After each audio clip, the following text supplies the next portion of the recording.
Olá, eu gostaria de conversar com você sobre o quanto o amor no mundo tem se esfriado. Expor aqui as dimensões do infinito amor de Deus. Pois bem, Zygmunt Bauman, em seu livro Tempos Líquidos, afirma que em todas as esferas das relações humanas estamos vivendo um processo de liquidez, seja nas relações no trabalho, na família e também no amor. E justamente em um dos seus capítulos, ele fala sobre o amor líquido, onde este se derrete,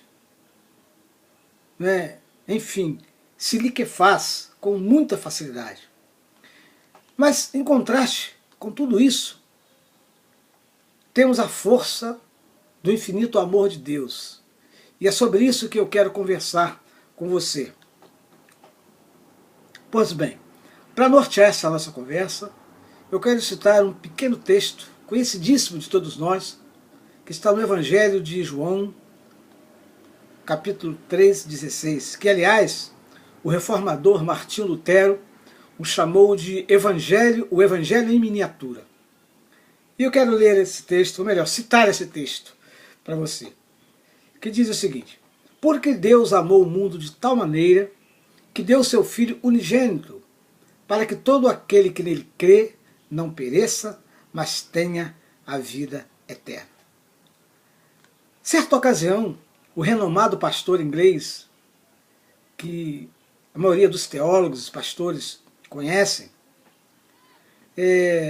como príncipe dos pregadores, que é Charles Haddon Spurgeon, pregando no tabernáculo metropolitano londrino, ele deu ao seu sermão o título de Quase Salvo, porém fatalmente perdido. Neste sermão, Spurgeon falava a respeito dos perigos de ser apenas mais um simpatizante do Evangelho.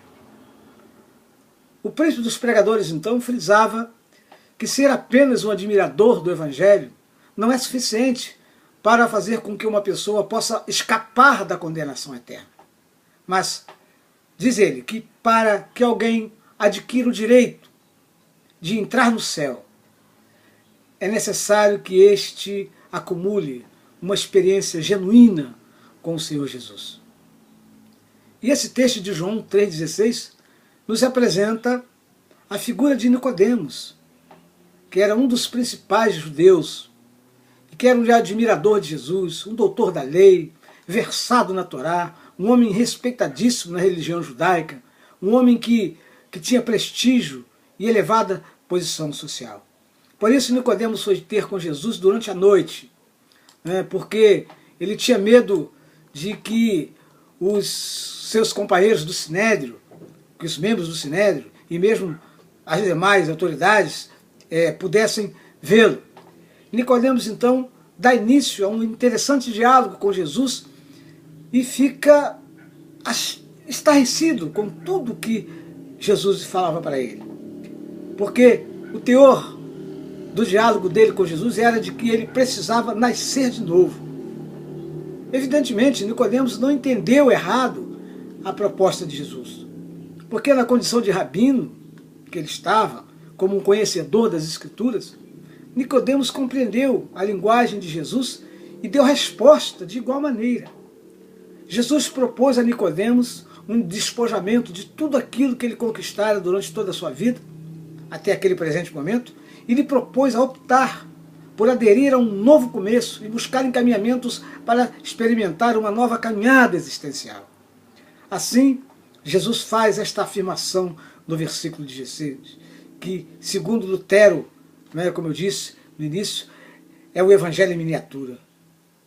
Nesse texto, Jesus anuncia os seus atos de misericórdia destinados à criatura humana, expressos pela soberania, pela graça, pela misericórdia e pelo amor de Deus para com os seres humanos que têm dentro do peito um coração caído. Quero então expor as dimensões do amor de Deus. Porque o amor de Deus, ele é imensurável, quando o texto diz de tal maneira, ou seja, de forma tão forte, tão abrangente, tão holístico, tão doador. O amor de Deus, ele não tem limites, ele não pode ser medido. E não foi encontrado na língua grega palavra que revelasse a dimensão do amor de Deus. Ele é de proporções, queridos, desconhecidas pela humanidade. O amor de Deus é doador, porque Deus deu o seu Filho. Deus não nos deu nada além do que era o seu melhor. Jesus Cristo, seu Filho. E outra pergunta precisa ser feita.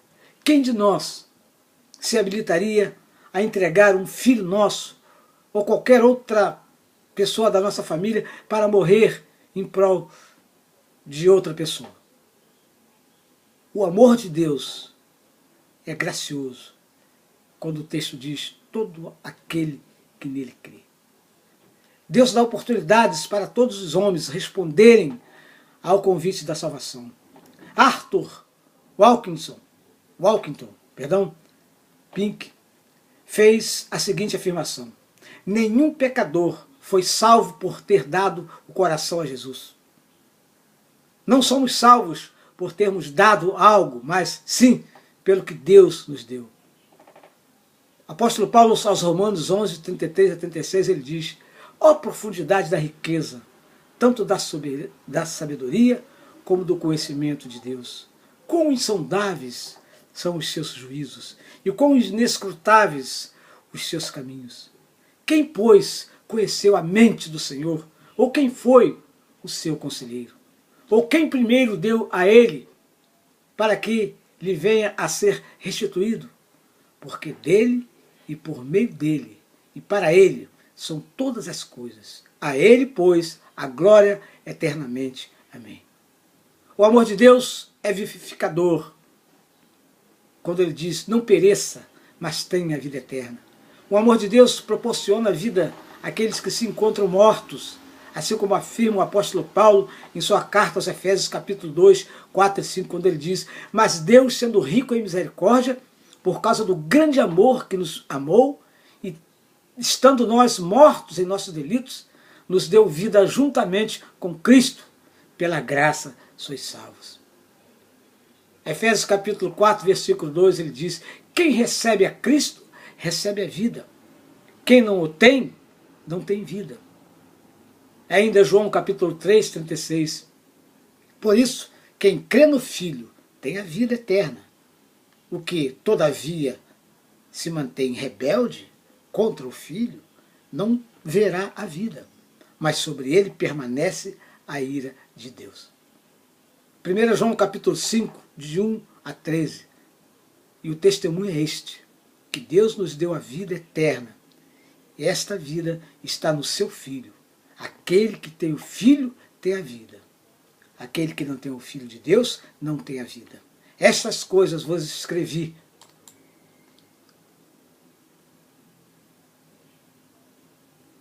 a fim de saberdes que tendes a vida eterna, a vós outros, que credes em o nome do Filho de Deus. Então, queridos, depois de tudo isso que comuniquei a você, preciso de fazer ainda 3 perguntas. Você tem provado este amor em sua vida? Você entende que Deus enviou unicamente a Jesus Cristo para te salvar da condenação eterna? Como tem sido o seu comportamento diante do Evangelho? Qual tem sido a sua resposta diante das boas novas? Talvez você esteja vivendo como Nicodemos, sendo apenas um simpatizante, ou um fã, ou um admirador do Evangelho, mas não tomou ainda uma decisão por Jesus. Reafirmo que somente o Senhor Jesus poderá proporcionar a você este amor. Um amor sem medidas, um amor doador, um amor gracioso, um amor vivificante. Para desfrutar deste amor, é necessário que você nasça de novo. E nascer de novo significa esmagar em sua velha natureza, né, que vem de herança, como herança do Éden, a sua velha criatura, com suas tendências egoístas e pecaminosas, e se abrir ao processo metanóico de Deus, que tem o poder de mudar todas as estruturas internas uma vez corrompidas pelo pecado, e direcionar você, colocando você num traço de uma nova rota que o vai conduzir a uma nova dimensão em direção ao reino de Deus e ao remerecimento das dádivas da salvação oferecida gratuitamente por Jesus Cristo. Um conselho então eu te dou: opte por não ser apenas um simples simpatizante ou um mero fã das boas novas, mas sim, escolha assumir um compromisso visceral com o Evangelho de Jesus. Deus te abençoe.